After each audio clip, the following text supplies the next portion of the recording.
I like the fact that you bring back either the captain's log or the personal logs. Yes. You brought that in this season, and it felt like something that was missing over the last other iterations of live action Star Trek. I like hearing Pike's captain log or even the other personal logs from some of the other characters. It gives me a Wonder Years kind of narration aspect that Star Trek is kind of, really coined in those ways. The other thing I really like that you do, and I'm sure you're doing this purposely, that's why I want to commend you for it, is the ends of your episodes. So the episode doesn't just end right when, let's say, Hammer walks off into the space and dies, whatever. You usually have these extra scenes where I'm like, oh, the episode's not over yet. There's still another, the situation's resolved, but there's still 3 minutes of talking time, or let's say, for example, Uhura coming onto the bridge and kind of having that moment where she realizes, this may be my home right here, and I'm going to choose this place.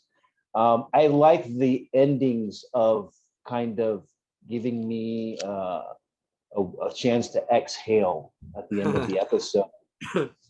That's something you're doing consciously, right? No, yeah. I mean, I wish I could take all the credit for that, but I think that's large. Yeah, your team. That's what I want to extend to everybody. Yeah, the showrunners, Kiva Goldsman and Henry Alonso Myers, they really set the template with the pilot, and then in the execution of the episodes, I remember having conversations about, are we going to do a log for every episode? And it was a very early yes. I mean, it just makes sense. Yeah. And then it was, is it always a captain's log? And then it was, no, it's not always a captain's log, because something that later Trek did really well was sometimes focus in on different characters. Yeah.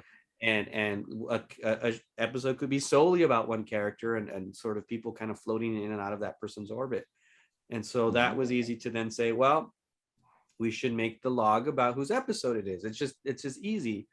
And sometimes it starts that way, but then what we found in the execution is that, which is okay too, is that sometimes that log became the B story. That log of that character became, and the A story sort of, a story that was meant to not take as much real estate ended up saying, you know what, this, you really got to tell me first, and then you can tell that other C story. Sorry. But that's okay.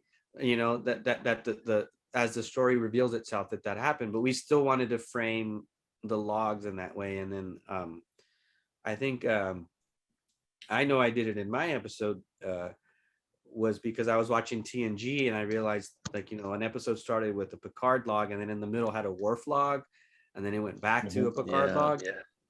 So I did that before, where I was like, you know what, I'm going to have Lon's log, but then I'm going to go to a Pike log, and then I'm going to come back to a Lon's log, so that you could really get into anyone's mindset for an act. And I'm going to drink some tea, and then I'm going to tell you a good cheat about the log too. Okay. Yeah, you get in the mindset, and that's what I feel like. I feel like it gives me just a little bit more expose on the story. Yeah, it's a really, as a writer, it's a really valuable tool, because if you do it right, you can write a ton of exposition in that log that you then go, I don't have to write that scene. I don't have to hold everyone's hand and explain to them what's at stake. I can just tell them right away, boom, we're here, this is what we're doing, and this is where we're in the middle of a thing. And then now we can get to the story, because we understand, and we're orientated to what's happening, and then now we can follow along what's really important to watch. Yeah, it's a perfect way to set it up. Yeah, when was the last time that you could have like this cheat code to where you can just cram a bunch of exposition in for free, and the fans are happy about it? They're like, oh, cool.